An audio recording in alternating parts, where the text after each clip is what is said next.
Yesu akawajibu, kweli kweli ninawaambia ninyi, kila mtu anayefanya dhambi ni mtumwa wa dhambi. Amen. Tutakuwa na somo leo inasema utofauti ya kufungwa ndani ya dhambi na utofauti ya kufungwa ndani ya wokovu.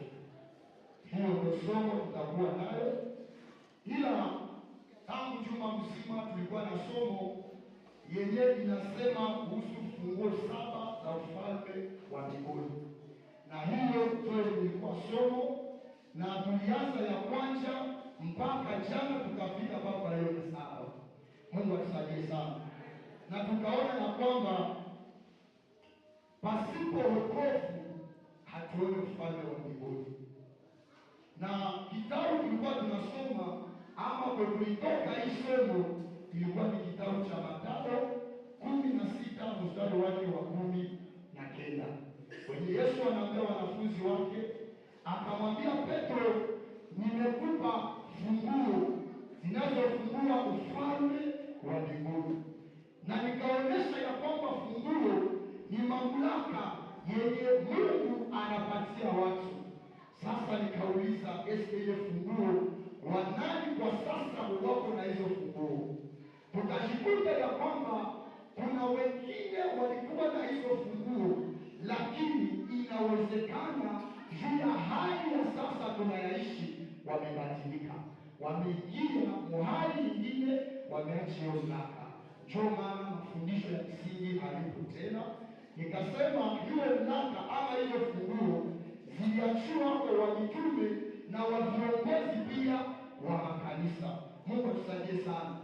Na hiyo siku ya kwanza tulianzia funguo inasema wokovu, tukaona neno, tukaona imani, tukaona upendo, tukaona utiifu, tuliongea mambo mengi sana kabisa.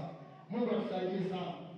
Lakini hapa kwenye tunasoma kwenye tunasema Yesu akajibia, kweli kweli ninawaambia ninyi, kila mtu anayefanya dhambi ni mtumwa wa dhambi. Hapa nataka niongelee maisha ya watu wawili mahali hapa.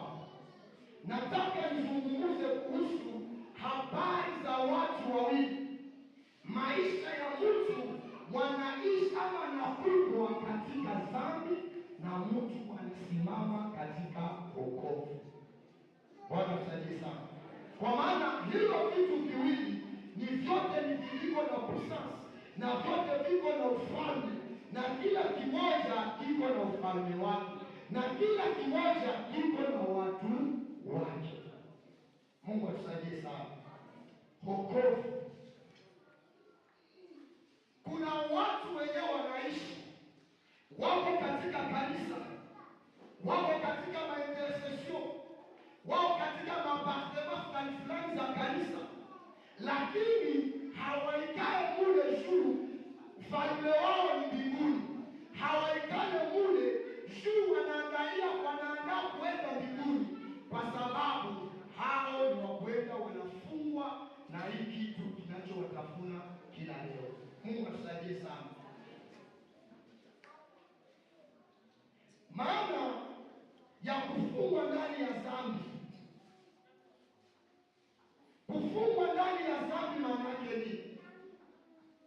Kwa maana nataka nikwambie kwamba si kutenda dhambi tu na ndio inamaanisha unafungwa na hizo dhambi, lakini kuko dhambi za ndani za asili zenye zinasimama ndani ya mtu, na ikiposimama ndani ya mtu, hii dhambi haitokake hivi. Ndio maana hapo ndio nasema ya kwamba hakika ninawaambia, anayefanya dhambi na atakuwa mtumwa wa dhambi. Kukuwa mtumwa wa dhambi ni mtu mwenye anaishi ndani ya dhambi, na hata akiambiliwa anawezi kuwa na shauku ya kutoka kwa ile dhambi, kwa sababu imemfaa mpaka ndani ya damu, hawezi kaitoka ndani.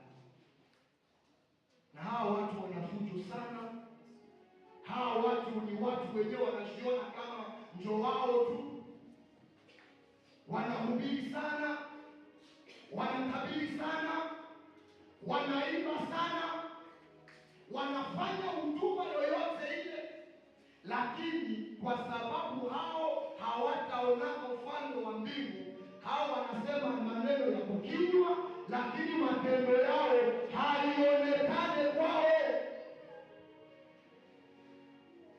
Mtu mwenye anaishi ndani ya wokovu ama mtu anaishi nje ya dhambi, huyo mtu hata kuonekana kwake unamchulisha, identite yake inaonekana tu.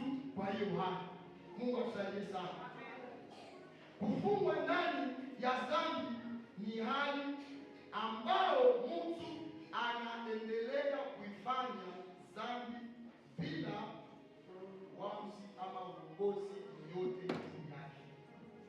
Hana uongozi wa kuacha hiyo dhambi, hana hiyo uongozi wa kuacha hiyo dhambi inayofaa mpaka inakuwa dhambi ya kiroho,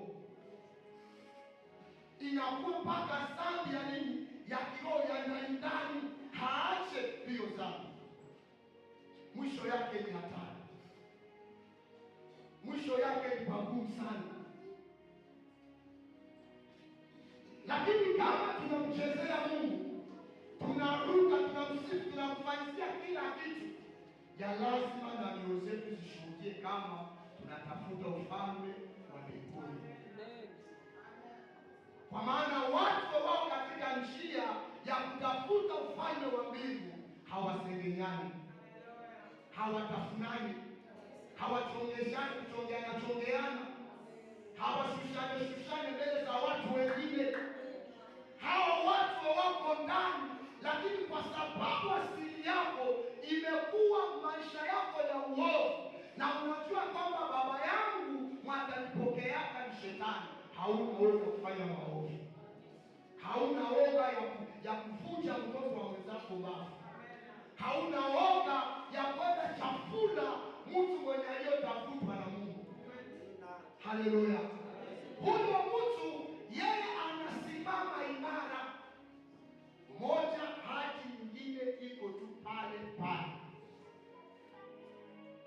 Ningelikuuliza hasira yako inawakaka juu ya nini?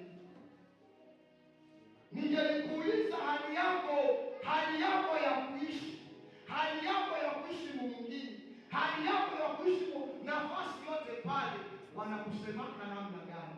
Eske wanakusema huyu ni mwimbaji, huyu ni evangeliste, huyu ni nabii, huyu ni mtumishi gani, huyu ni nani, Mkristo gani? Kama hapa kuna huyo mtu, rusha makofi mazuri kuendelea.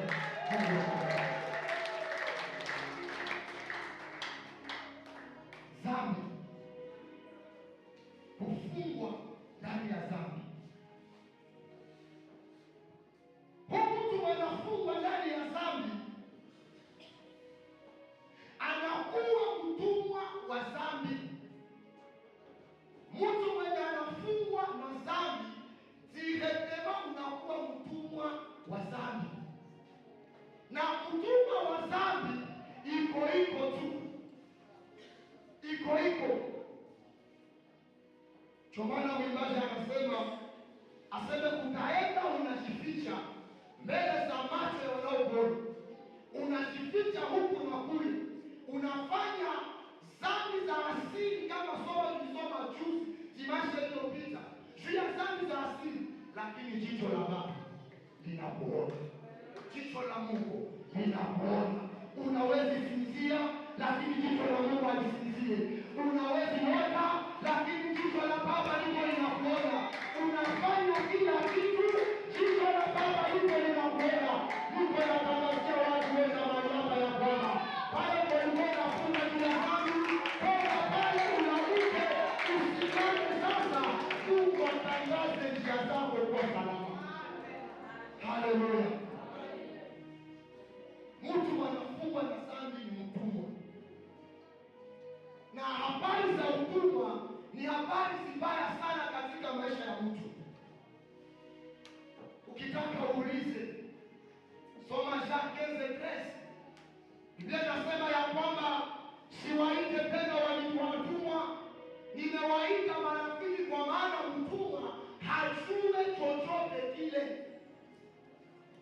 Wangapi wako wanakuja kanisa na wajue maana ya kanisa? Wangapi wako wanajitia katika maisha ya kiroho na hawajue kiroho? Leo pangani neema ya kusimama kwenye msimamo yako kama utaitika. Mtu mwenye anazama ndani ya dhambi, huyu mtu mwenye anaishi mbali na Mungu.